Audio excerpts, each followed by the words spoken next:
Aréna, Magyarország egyik legtöbbet idézett rádióműsora. Várja Önt a stúdióban Koren Balázs, matematika tanár, az Eötvös Loránd Tudományegyetem természettudományi kar oktatója. A műsor támogatója a Hold. Meghozzuk a döntést befektetéseiben. Hold.hu. Segítse Ön is munkánkat azzal, hogy feliratkozik csatornánkra. Köszöntöm a hallgatókat, Herceg Zsolt vagyok, az Aréna vendége Koren Balázs, matematika tanár, az ELTE természettudományi karának oktatója, a Jettel prosuli szakmai vezetője. A beszélgetést pénteken délután 3:30 rögzítettük. Jó napot kívánok, köszönöm szépen, hogy elfogadta a meghívásunkat. Jó napot, köszönöm szépen én is a meghívást. Izgalmas órákat élünk, ezekben az órákban jelennek meg a középiskolai felvételik eredményei. Ön szerint 2024-ben Magyarországon mi a tétje annak, hogy egy diák bejut, vagy nem jut be a kiszemelt középiskolájába? Attól függ, hogy ezt milyen szemszögből tekintjük. Ugye, ha a szülők szemszögéből tekintjük, akkor általában ők azok, akik a legjobban aggódnak ezeken az eseményeken. Ha valaki elmegy, akár szülőként, de akár egyébként nagyon tanulságos egy-egy ilyen alkalommal, amikor a középiskolai felvételik vannak egy iskola előtt, akkor általában aggódó szülőket lát ezeken a helyszíneken. Nem véletlen, mert hogy azt gondolom, hogy a szülők azok, akik leginkább látják ugye gyermekeik előmenetelét, hiszen itt 12, 13, 14 éves gyerekekről beszélünk, akik még ilyenkor, tehát ebben a korban nem teljesen tudnak előre gondolkozni, hogy most az ő életükben micsoda hatást fog gyakorolni a középiskola, és azt is gondolom egyébként, hogy egy kicsit valahol az igazság középen van. Tehát a szülők jogosan aggódnak és izgulnak gyermekük előmenetele miatt. A gyerekeknek nagyon sokszor ebben a sokkal lazább reakciója, hogy jó, anya, úgyis fölvesznek valahova, és valahol e között van az igazság. Igenis van súlya annak, hogy valakit hova vesznek föl, de nagyon sokszor nem pont az a súlya ennek, mint amit a középiskolai rangsorok mondanak, hanem sokkal inkább az, hogy milyen közösségbe kerülnek be ezek a diákok. Én is láttam a rangsorokat, és hallottam a rangsorokról, indult egyébként nagyon érdekes vitát is. Tény, hogy amelyik iskola ennek a rangsornak az elején van, azt jó iskolának tartják. De mitől jó egy iskola? Ez nagyon sok dolgon múlik, és nagyon nehéz erre egy mondatban vagy röviden válaszolni. Egy iskola attól jó, akik benne vannak, azoktól az emberektől, és ez az ott tanító tanárok és az ott tanuló diákok összessége. Azt gondolom, hogy ilyen kísérletet egyébként még senki sem tett, de hogyha valószínűleg egy iskolának a diákságát és a tanári karát úgy kicserélnénk két iskola között, akkor senki nem érezné jól magát ettől, mert hogy azok a tanárok és azok a diákok ott abban a közösségben alkotnak egy egységet. Éppen ezért egyébként nagyon sokszor tapasztalni olyat, hogy egy-egy elitiskolába például bekerülő diák nem érzi jól magát abba a közegbe, sikerült a szülőnek kipréselni belőle azt a felvételit, bejutott, ott van, de abban a közegben ő nem tudja magát jól érezni, mert a társaság nem olyan, mert maga az a közösség, amiben ő jól tudná magát érezni, az nem az az iskola. Úgyhogy amikor azt mondjuk, hogy egy iskola mitől jó, attól, hogy ez az egység ez jól működik. Egy irányba húz tulajdonképpen az a 3-as fogat, ami egy iskolát jóvá tesz, ez a tanár, a szülő és a diáknak az egysége, és nem alkotunk itt ebben semmilyen speciális sorrendet, mielőtt valakit rögtön toplistába, hogy akkor a tanár után szülő a legfontosabb. Nem, ez a 3-as egységében fontos. Az az iskola, ahol a tanár szeretne valamit, és a diák ebbe ellenáll, és a szülő ebben nem áll a tanár mellé, hanem azt mondja például ugye a matematikára, hogy én is hülye voltam matekból, hagyja tanár úr, ne nyüstölje a fiút, akkor én nem fogom tudni megtanítani. De hogyha ebben a tanár mellé partnerként ott áll a szülő, és segítik, és közösen egy irányba húznak, akkor eredményeket lehet elérni. Ez lehet ez az eredmény az, hogy 3-asról 4-esre javítson, de lehet az az eredmény, hogy ő versenyeket nyerjen, nemzetközi vagy országos szinten. Teljesen mindegy, egy iskola attól jó, amikor ez a közös cél, ez megvan a tanár, diák, szülő 3-asban. Ettől lesz tehát jó egy iskola, vagy akár elit egy iskola, hiszen ezt a jelzőt is gyakran használják. Ön szerint talán követi is, hiszen középiskolában, egyetemen is tanít, a tanítványai későbbi életét kimutatható, bizonyított, tömeges bizonyíték arra vonatkozóan, hogy aki jó iskolát, vagy akár elitiskolát végez el, az utána az életben, ahogy mondani szoktuk, sikeresebb lesz, boldogabb lesz, és jobb lesz az élete? Ennyire fontos az iskola? Nehéz ezt mérni, igazából ugye én a saját tapasztalataimmal tudok visszatekinteni. Hál' Istennek volt szerencsém elitiskolában, vagy úgynevezett toplistás iskolában is tanítani. Tanítottam magániskolában, tanítottam olyan iskolában is, ami a toplistának valahol az alsó szegmensében van. És mindegyik iskola környezetből tudok olyan diákot mondani, aki egyébként nagyon jól érvényesült az életben. Talán azt lehet látni, hogy ha feltétlenül valami módon rangsorolni akarom, vagy így ki akarok mutatni valamit, hogy a toplistás iskolákból inkább a toplistás egyetemekre mennek tovább.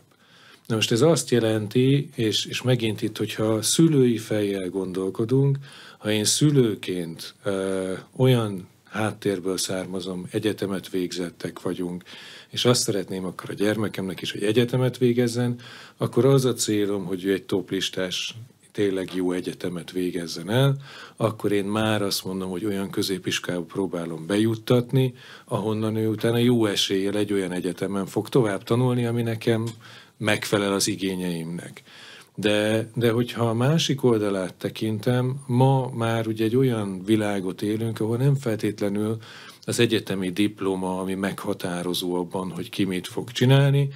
Ugye itt beszéltük, hogy önnek is például van egy tanári diplomája, mégsem tanárként helyezkedett el, de hogy az, hogy valaki elvégez egy egyetemet, ez nem meghatározó olyan tekintetben, mint ezelőtt 30-50, vagy akár még korábban volt, hogy akkor oda megyek én majd dolgozni. És ilyen szempontból nagyon érdekes, hogy több olyan diákot tudok felsorolni, bár ez is igaz, hogy időben korábban tanítottam ebben az iskolában, egy nagyon nem toplistás iskolába, akikből menő vállalkozó és tényleg sikeres üzletemberek lettek. Tehát, hogy így nehéz ezt az egészet előre látni, és szülőként ez meg végképp egy borzasztó nagy kihívás, azt gondolom, hogy hova tudjuk eljutatni, hogy mit szeretnénk a diákainknak, de ha egy tanácsot adhatok, akkor az, hogy a gyerekek érezzék magukat jól az iskolába, megint csak visszautalva arra, hogy mennyire fontos az a közösség, ami az iskolában van. No, beszéljünk akkor arról, hogy hogyan kell jó közösséget teremteni, módszertani kérdésekkel folytatjuk. Az eddigiek se voltak könnyűek, én elismerem, de most nagyon nehezet fogok kérdezni, de legalább nem adok rá osztályzatot. Milyen a jó tanóra? Szóval kinek kell, hogy nagyobb, mélyebb élményt, elégedettséget okozzon a diáknak, a tanárnak, vagy szerencsés esetben mind a kettőnek? De itt megint messzebbről kell megközelíteni, azt gondolom, a dolgot. Ugye érdekes kérdés, hogy ha elmegyünk egy magániskolába, akkor a magániskolába ott van egy ilyen tulajdonképpen pénzügyi szolgáltatás. Ugye a szülő befizeti a pénzt, és ezért cserébe elvár egy ellenszolgáltatást.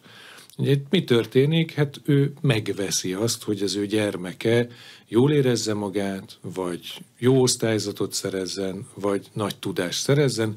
Ez természetesen valahol van egy szerződés, ahol ugye itt ez a dolog megtörténik. És valahol ugye ugyanez a szituáció az oktatás egyéb területén is, ahol nem történik explicite ez a fajta vásárlás, de van egy elvárás a szülő részéről az iskolával szemben, hogy ott valami történjen. A diák részéről is van egy elvárás, a diák szeretné magát jól érezni, hiszen a fél életét ott tölti az iskolában.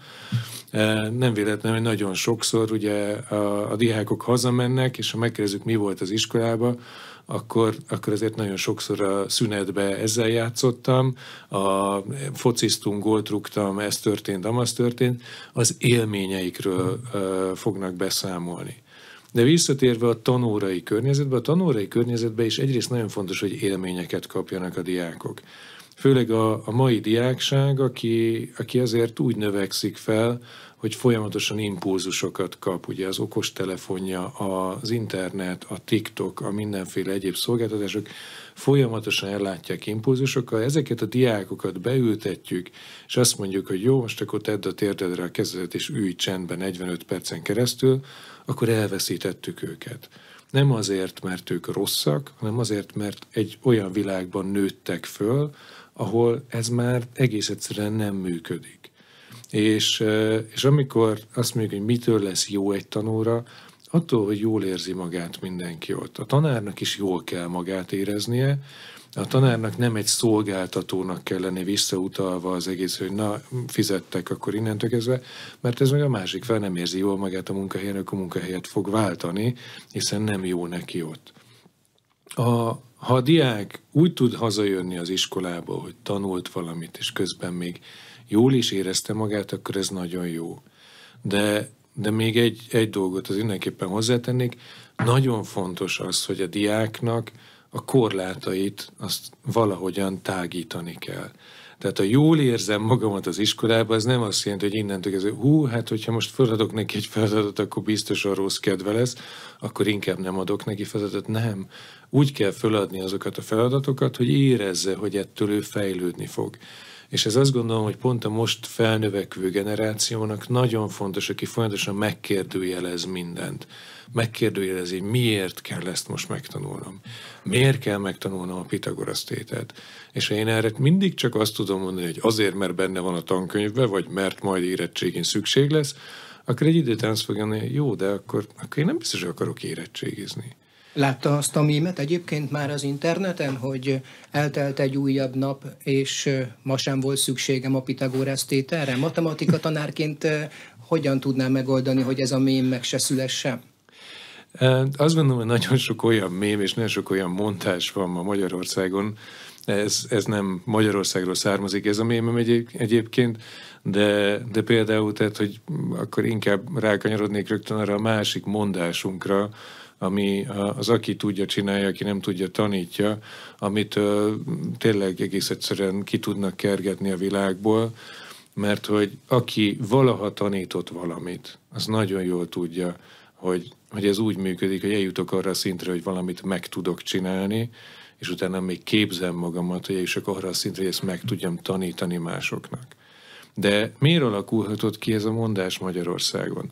Azért pont a pontrendszerek, meg a mindenféle egyéb továbbtanulási mutatók miatt, mert hogy hol tartunk, ha valaki ma Magyarországon beadja a felvételiét, akkor mit fog csinálni? Azt mondja, hogy szeretnék elmenni mondjuk az orvosi egyetemre, ha nem sikerül, akkor megnézem, hol alacsonyabb a ponthatár ezen a területen, hát akkor megyek egy biológia szakra, biológusnak, hát és ha oda se vennének föl valami gubancon, akkor beadom tanárnak.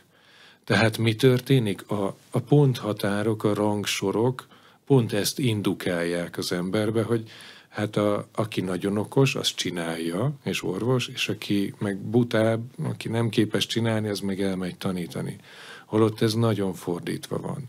De visszatérve a Pitagorasz tételes mémre, valóban a Pitagorasz tételt úgy tűnik, hogy nem használjuk nagyon sokszor, explicite igen, de nagyon sokszor fölmerül egyébként, hogy valamit ki kell számolni.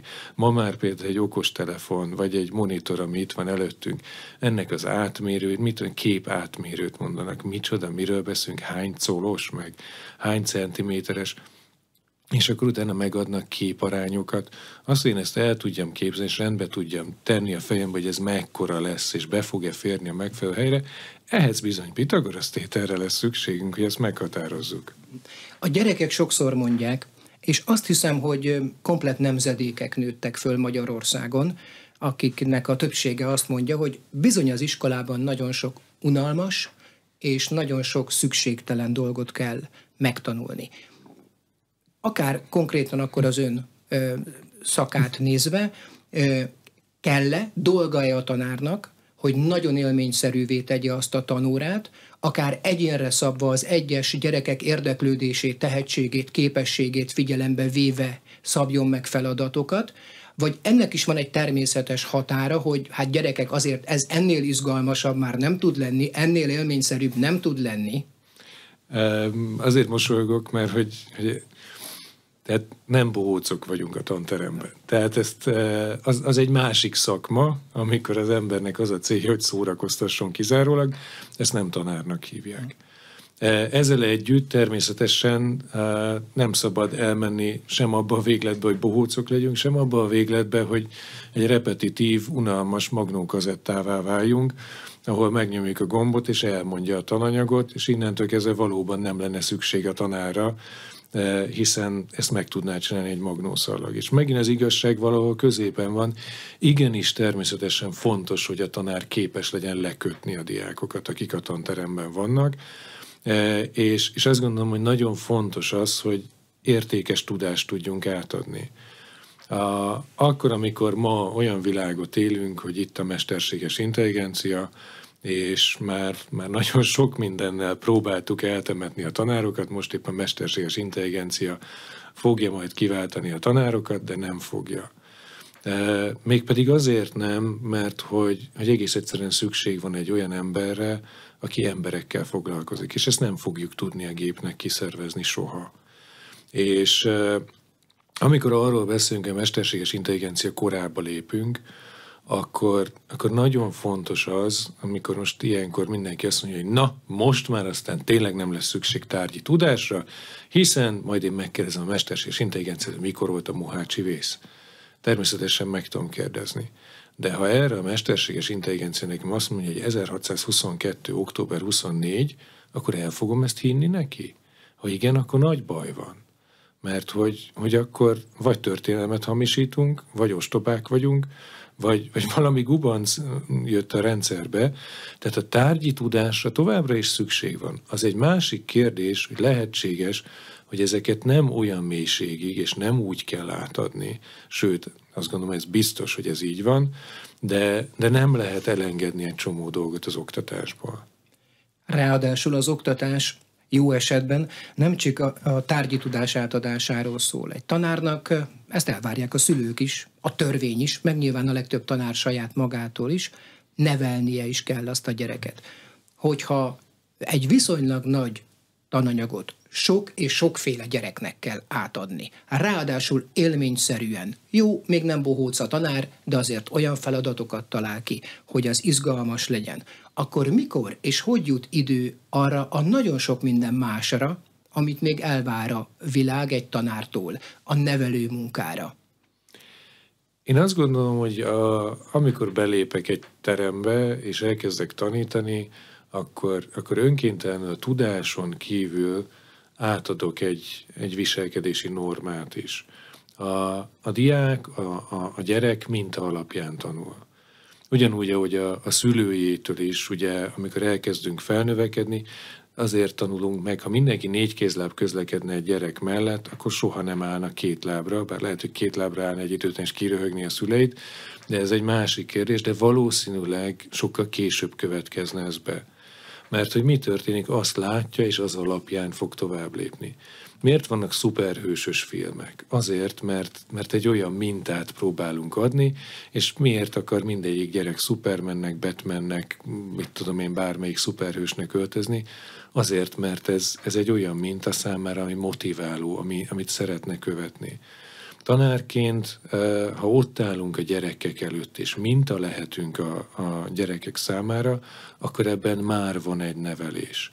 Ebben már megvan, amikor, ha érdekesek az óráink, önkéntelenül a szünetbe oda fog jönni a gyerek, és kérdezni fog, és beszélgetni akar velünk. És ezek mind olyan lehetőség, természetesen nem azt akarom mondani, hogy minden tanárkollégától vegyük el a szünetet, és ne tudjon pihenni és beszélgessen a gyerekekkel, de kiváló alkalom például a szünetek is, hogy beszélgessünk. Másrészt pedig azért a tanteremben, amikor tanítunk valamit, tudunk olyan életszerű példákat hozni, amiken keresztül át lehet vinni nevelő feladatokat is, illetőleg, hogyha valaki osztályfőnök, vagy egyéb feladatokat is ellát még, akkor pedig önkéntelenül is adódnak rengeteg olyan nevelési probléma, amivel meg kell küzdeni, de ezek mind nagyon szép feladatok. Szép, de nem túl sok, nem várunk el túl sok mindent a tanároktól, olyasmiket is, ami a szülő, a család dolga lenne? De azt gondolom, hogy azt mondtam mindig, hogy a Covid időszak volt az, ami egy kicsit rámutatott arra, hogy fölismerjék a szülők, hogy húha, ez az iskola, ez kicsit több annál, mint amit én gondoltam. Azt szoktam mondani, hogy a legtöbb szülő úgy gondolkodik az iskoláról, hogy olyan, mint a mikró, amiben berakom a kaját, felhúzom az időzítőt, és csilingel, amikor kész. És ugyanígy gondolkodik az iskolába, beviszi a gyereket, és csilingel, amikor kész, és aztán kihozza készen, és neki aztán semmi dolga vele. Az iskola nem ilyen. Tehát természetesen egy csomó olyan dolog van, ami a szülőnek lenne a feladata, de leginkább, hogy visszatérjek, amit az elején mondtam, a tanár-diák-szülő hármasának a feladata. Tehát ha az az iskola nem működik jól, vagy ott nem működik jól az oktatás, amikor valamelyik fél ebben az egész történetben a másikra próbálja tolni a saját feladatait. Tehát a szülőnek is van feladata a gyerekkel, a gyereknek magának is van ugye értelemszerűen feladata, és a tanárnak is van feladata. De ez akkor működik jól, hogyha ez a három tényezője az oktatásnak valóban együtt tud működni. Ha a tanárokat megkérdezik, akkor ők mit mondanak ebből a triumvirátusból, melyikkel van a legtöbb baj? Hát általában szülővel.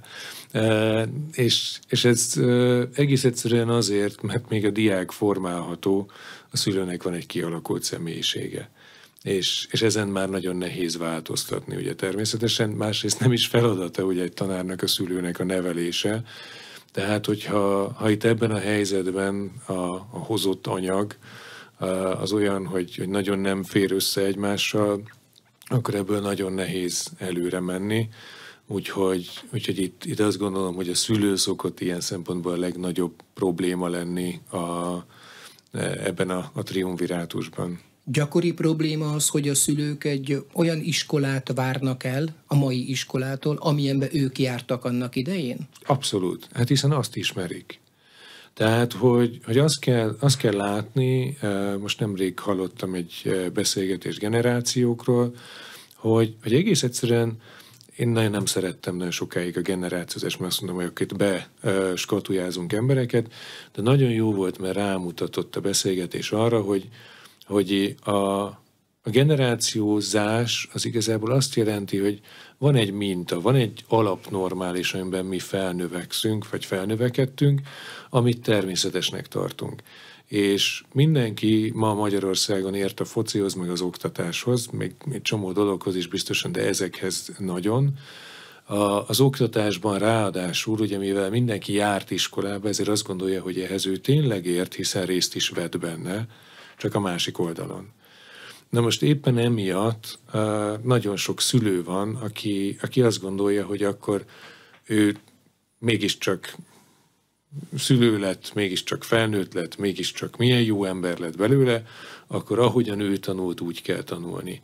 De még azt sem vesz ilyenkor nagyon sokszor figyelembe, hogy a saját gyermeke is másképpen működik, mint ahogy egyébként ő működött, mert egy másik generáció, egy teljesen másik közegben nő föl, ahogyan beszéltünk már róla, hogy rengeteg impulzus éri, rengeteg olyan hirtelen történő adok-kapok, reakciók vannak, amikre egész egyszerűen azokkal a módszerekkel és azzal a típusú oktatással, módszertannal, amivel ő tanult annól az iskolába, már valószínűleg nem lehet rá hatást gyakorolni.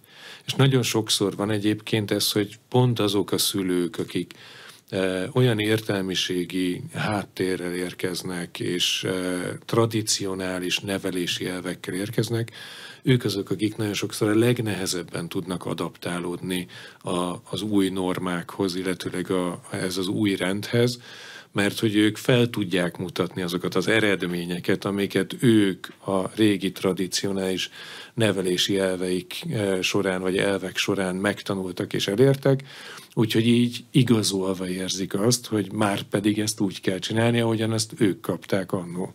Digitális oktatás, alaposan kipróbáltuk a koronavírus járvány idején. Mi maradt meg belőle, mi az, ami jó, hogy megmaradt, és mi az, ami nem?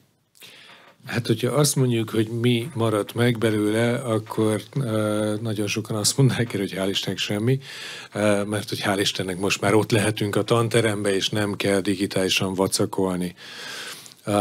De hogy visszatérjünk a konkrétumokra, azt gondolom, hogy sok olyan dolgot hoztunk magunkkal önkéntelen és ebből az időszakból, ami például az, hogy tudunk most már digitálisan feladni feladatokat, tudunk most már digitálisan a tananyaggal kapcsolatban információt küldeni a diákoknak, akik esetleg otthon vannak betegen, vagy valami miatt nem tudnak bejönni az órára, és ez most már egyre természetesebb.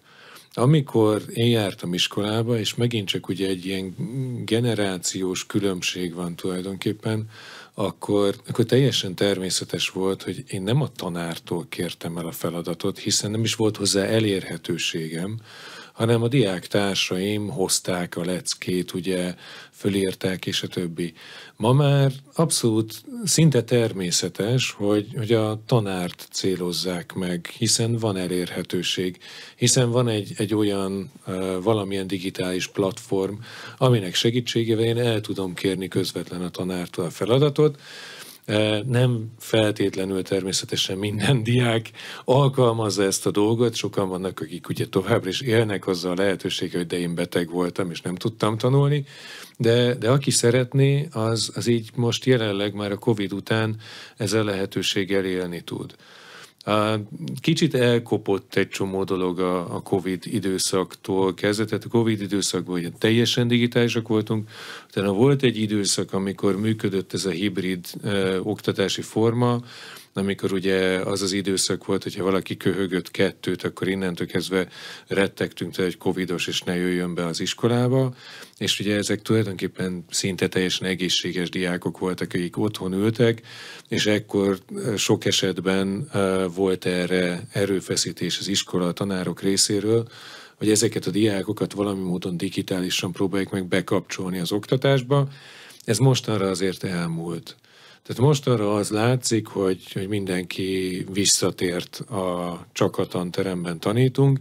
Egyébként tegyük hozzá, hogy a tanárok részéről óriási extra erőfeszítés hibrid környezetben oktatni, amikor egyszerre tanítok tulajdonképpen 2 osztályba, hiszen tanítok a jelenlévő diákokat tanítom, és tanítom azokat, akik online csatlakoznak, tehát egy rendkívül bonyolult helyzetet szül ez, úgyhogy azt gondolom, hogy könnyebbség, hogy nem kell ilyen környezetbe oktatni, de nagyon sok olyan dolog viszont sajnos kiveszett, amikor is tudnánk alkalmazni az oktatásunkba olyan differenciálási módszereket, amiket a digitális eszközök segítségével tudunk megtenni. Tehát, hogyha én személyre szabottan tudom látni azt, hogy melyik diák mind dolgozik éppen, tudok akár úgy feladatokat adni személyre szabottan a diákoknak, hogy azokat ténylegesen ő azt tanulja, amiben jó, és hogyha valaki lemaradó, akkor én ő hozzá oda tudjak menni, és neki megint csak személyre szabott feladatokat tudjak adni. Ezt nem tudom megoldani digitális eszközök nélkül, ezt nem tudom megoldani digitális technika nélkül, úgyhogy ezért bízom abba, és inkább azt így fogalmaznék, hogy ezek a módszerek, ezek vagy nem vesztek ki teljesen, vagy vissza fognak térni, mert mindenki látni fogja, hogy ezek tényleg előnyök az oktatásban. De mi történik most? Az inga kilendült az egyik irányba a Covid alatt, és most a fizika törvényeinek megfelelően a másik irányba ugyanannyira kilendült? Pontosan, mert hogy ugye mindenki annyira megörült annak, hogy visszatért a régi, hogy hogy szinte így a digitális oktatás egy ilyen stigmát kapott, hogy ez a COVID alatt alkalmazott kényszer rossz dolog.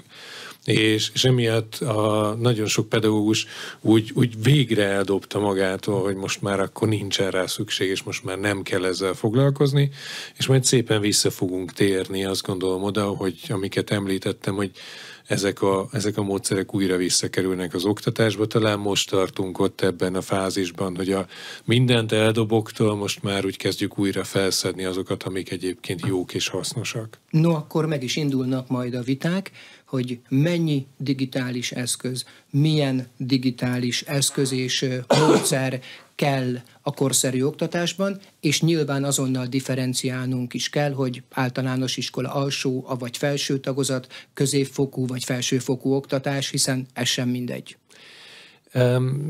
Megint csak ugye egy borzasztó nehéz kérdést feszegetünk, hiszen azt kell, hogy mondjam, hogy nagyon nem mindegy, hogy milyen eszközökkel dolgozunk, amikor digitális eszközöket említünk, mert hogy digitális eszköznek nevezünk ma nagyjából mindent, ami digitális, ergo mindent, hiszen ez a mikrofon is digitális, itt ami előttünk van. Szerintem a szülők, talán sok tanár is, amikor digitális eszközről beszélnek, akkor arra gondolnak, hogy ami képernyővel működik. Igen, na hogyha ebbe gondolkozunk, akkor itt meg a képernyő méret lesz egy kulcsfontosságú dolog. Azok az iskolák, akik abban a szerencsés helyzetben vannak, hogy a diákoknak laptopjaik vagy tabletjeik vannak, ők valóban tudnak hatékonyan digitálisan oktatni. Van szerencsém Biatorbágyon oktatni, a Biatorbágy Innovatív Technikumban, ahol a diákok rendelkeznek laptopokkal, és tudunk úgy digitálisan differenciáltan oktatni, hogy ténylegesen bevonjuk a diákokat digitálisan az órába. Azok az iskolák, akik nem rendelkeznek ilyen eszközökkel, megtehetik azt, és nagyon sokáig ennek szószólója voltam, hogy ha már ott az okostelefon, akkor ne elrakassuk a diákkal, hanem vonjuk be az oktatásba. De ez már egy hatékonytalanabb megoldás, hiszen amikor egy okostelefont veszünk elő, akkor egyrészt egy jóval kisebb kijelzőt kell nézni. Az okostelefonon rengeteg olyan alkalmazás, olyan dolog fut, aminek egyetlen célja van, hogy elvonja a diák figyelmét. Ergo a tanár magára húz egy olyan kihívást, hogy eddig is meg kellett küzdeni a diák figyelméért, de hogyha most a TikTokkal, meg a YouTube-bal, meg a felugró üzenetekkel kell versenyeznie, akkor bizony óriási versenyhátrányból indul. Ezzel együtt azt gondolom, hogy egy okostelefon is, ha nincs más, óriási segítség tud lenni abban, hogy olyan digitális feladatokat, differenciált dolgokat tudjunk kiadni a gyerekeknek, amik nagyban hozzájárulnak, hogy tényleg előre haladjunk és 21. századi módszerekkel tudjunk oktatni. Tehát meg kell különböztetni itt az eszközt, hogy milyen eszközt tudunk biztosítani a diákok számára, és megint csak azt kell mondani, hogy azok az iskolák, azok a tanárok, akik abban a szerencsés helyzetben vannak, hogy ezek az eszközök rendelkezésre állnak, azok óriási versenyelőnnyel indulnak így. De ezeket legfeljebb az általános iskola felső tagozatában, és még inkább a gimnáziumban, illetve az egyetemen érdemes használni. Széles körű vita van róla, de én egyre inkább úgy látom, hogy a kicsiknél, általános iskola alsó tagozatában szinte el kellene őket zárni a digitális eszközöktől. Nem, hogy bevonni ezeket az eszközöket a tanításba, hanem be sem hozhatja az iskolába. Osztja egyébként ezt a nézetet, hogy a kicsik digitális lábnyom és digitális tudás nélkül lépjenek be a felső tagozatba? Megint csak a kérdés inkább az, hogy milyen környezetben és honnan érkeznek ezek a gyerekek. Tehát az a gyerek, aki esetleg már úgy nőtt föl, hogy 2 évesen, 1 évesen a telefont nyomtak a kezébe, hogy csak maradj már csöndbe, és innentől kezdve tulajdonképpen telefonnal nőtt föl, őnek egy óriási sok, hogyha ugye teljesen elvesszük ezt tőle. Tehát a fokozatosság azt gondolom, hogy mindig fontos. Tehát ezt figyelembe kell venni, és látnunk, és sajnos azt kell, hogy mondjam, hogy ebbe az irányba tart a világ. De bocsánat, egy osztályban nem lehet így differenciálni, hát hogyha Pistikének engedték, hogy 2 éves kora óta mobiltelefonja legyen, akkor neki lehet, és akkor ott van Józsika, akinek 13 éves koráig nem fognak venni mobiltelefont a szülei, akkor pedig neki nem lesz? Nem, ebben abszolút egyetértünk. Tehát persze meg kell húzni a határt, és csak én azért mondom, hogy fontos látnunk, hogy azért amikor teljes ilyen digitális detoxként tekintünk az alsó tagozatra, akkor ez egy sok hatás tud lenni. De abszolút egyetértünk, abban az alsó tagozatnak annak kell lenni, ami felkészíti a diákot arra, hogy egyébként majd mi fog vele később történni. Az alsó tagozaton meg kell tanítani, azt gondolom, a diákot nagyon sok leginkább olvasni, a szövegértésre. Mert hogyha eszközt adunk a kezébe, akkor az az eszköz, amit ő használni fog, azon jó esetben, mert hogy most azért itt a sok videó alapú megosztó felületek kevésbé az írás és az értő olvasásról szólnak, de azért az internetnek egy jelentős része a mai napig azért még mindig írott tartalom, és hogyha rátekintünk mondjuk egy ChatGPT-re, vagy egy mesterséges intelligencia alapú megoldásra, ami jelenleg chat alapon működik, megint csak az olvasás és a szövegértés lesz az, ami óriási mód felértékelődik, és ezt az alsó tagozaton lehet megtanulni. Szövegértést nem lehet másként megtanulni, mint hogy az ember odafigyel, leül és olvas. Tehát az alsó tagozatnak azon kívül, hogy megtanulnak írni, olvasni, de meg kell tanulnia az értő olvasást is a diáknak. És ezt nem lehet úgy értelemszerűen, hogy minden csak folyamatosan villódzó képernyőkkel oktatunk, bár természetesen emellett azt gondolom, hogy ugyanúgy lehet kontrollált környezetben behozni ezeket a digitális eszközöket már az alsó tagozaton is, de úgy kontrolláltan, hogy ezek egy színesítő, egy segítő formátumai, és azzal együtt, hogyha ugye lát ilyen eszközöket, és nem teljes tiltásban vannak ezek az eszközök, meg is tudja tanulni a diák az, hogy ezt kontrolláltan fogja használni. Nagyon jól tudja, hogy mondjuk pénteken az 5. órában akkor interaktív játékot fognak játszani az iskolai tableteken, amikor ez rendelkezésre áll, és aztán utána a tanítónéni begyűjti ezt, és legközelebb jövő hét pénteken az 5. órába fogja viszont látni. És akkor nagyon jól tudja, hogy de jó, van egy olyan alkalom, amikor tudom ezt használni. Mert hogy nagyon sokszor az otthoni környezetben mit lát? Folyamatosan jelen vannak ezek az eszközök. És ezáltal nem alakul ki a gyerekekben, a diákokban az a kontroll, hogy hogyan és milyen környezetben használja, vagy merje használni ezeket az eszközöket. Szerintem megint a szülőkről beszélünk egy kicsit, és bólogat is, jól tesszük, hogy róluk beszélünk, mert valljuk be, őszintén, igenis sok szülő úgy érzi, hogy elbukott néhány dologgal, odaültette a gyereket a YouTube elé, mert már nem bír vele, és nem tudja elvégezni a saját dolgát, aztán föltámad benne az a talán érthető vágy, hogy jó, én nem tudok elég szigorú lenni, de ott vannak a profik az iskolában. Ezt tanulták egyetemen. Ők azok, akik meg tudnak fegyelmezni, rendszabályozni egy gyereket, le tudják őt szoktatni a rossz szokásairól. Ezt nem akarják vállalni a tanárok, vagy nem tudják vállalni a tanárok? Ez nem elvárható? Mert sok szülő ezt várja, hogy nekem nem megy, bocsánat, nem megy, de majd az okos tanár az megoldja. Visszatérnék oda, hogy az iskola nem egy mikró, amiben betesszük a gyereket, és kész, amikor csilingel. Nem, ezt nem lehet mindent. Tehát az iskola tud adni egy nevelési normát, amiben viszont, hogyha a gyermek nem tud betagozódni, mert otthon más mintát látott, mert az otthoni fegyelem másképpen működik, akkor nem fog működni. Az iskola mondhat bármit, hogyha otthon a szülő, aki még mindig főleg, hogyha egy alsó tagozatos gyerekről beszélünk, aki a szülői minták alapján nőtt addig fel, és a szülői minta alapján tevékenykedik, ha otthon egy egész más mintát kap, akkor az iskolába a tanítónéni mondhat bármit, az egész egyszerűen nem fog tudni úgy átmenni. Tehát ha a szülő úgy várja ezt el, hogy csináld meg iskola, de én nem fogok semmit tenni érte, akkor nem fog működni. Ha a szülő partnerként tekint az iskolára, a tanítóra, és együttműködően azt mondja, hogy nekem nem sikerül, de csináljuk meg együtt, az egy egész más helyzet. Egy szülő mondhat ilyet, egy osztályban még 4-5 szülő is mondhat ilyet. Ön említette a beszélgetés elején, hogy a jó iskola olyan, hogy közösséget teremt.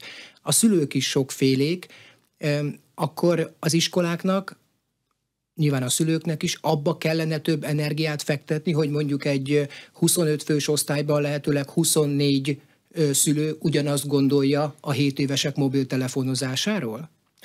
Erről rengeteg vita van osztályközösségekben, szülői értekezleteken, hogy mit és hogyan kell csinálni. Ebben ugye nagyon nehéz, azt gondolom, hogy igazságot tenni, de itt az iskolának azért alapvetően minden iskolának van egy házirendje. És az iskolák házirendje azért meghatározó, hogy abban az iskolában hogyan és mi módon kezelik ezt az egész szituációt, hogyan kell az okostelefon használatot szabályozni, és így tovább. De továbbra is, tehát visszatérve, a telefon azt gondolom, hogy nem egy oktatási eszköz.